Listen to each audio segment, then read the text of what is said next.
18তম শিক্ষক নিবন্ধনের জন্য আপনারা যে সিলেবাস আছে সেটি কোথায় পাবেন, এটি নিয়ে অনেকের মনে প্রশ্ন থাকতে পারে।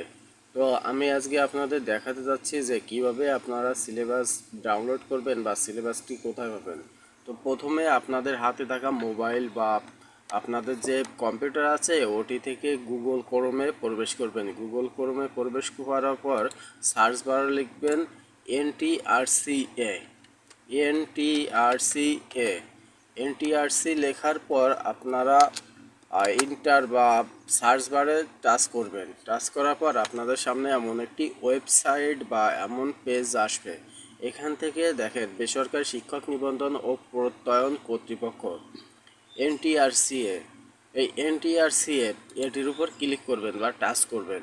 এরপর আপনাদের এনটিআরসির ওয়েবসাইটের ভিতরে প্রবেশ করাবে। এরপর আপনারা নিচের দিকে চলে আসবেন স্ক্রল করে।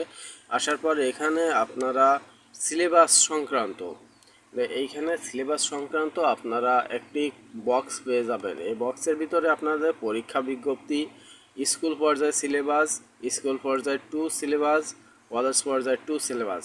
এটি অবশ্যই আপনাদের লিখিত যে পরীক্ষা আছে এই পরীক্ষার যে সিলেবাস সেটি। তো আমি স্কুল পর্যায়ে যে সিলেবাস এটি দেখাতে চাচ্ছি বা দেখাবো। স্কুল পর্যায়ের উপর টাচ করার পর আপনাদের সামনে এমন একটি ইন্টারফেস আসবে। এখান থেকে আপনাদের নিচের এই অংশ নাও আসতে পারে, শুধুমাত্র এইটা আসতে পারে। তো আপনারা পিডিএফের উপর ক্লিক করবেন।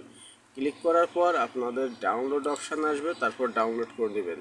পিডিএফটি ওপেন করার পর আপনারা এমন পেজগুলো দেখতে পারবেন। এরপর এখান থেকে আপনারা যে বিষয়ের উপর লিখিত পরীক্ষা দেবেন সেই বিষয়টি খুঁজে খুঁজে বের করবেন। যেমন দেখেন বেসরকারি শিক্ষক নিবন্ধন ও প্রত্যয়ন কর্তৃপক্ষ এনটিআরসি এর লিখিত পরীক্ষা সিলেবাস।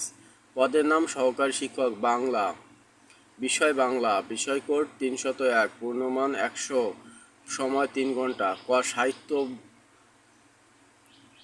এরপর খ বিভাগ ভাষা শিক্ষা, মান 40।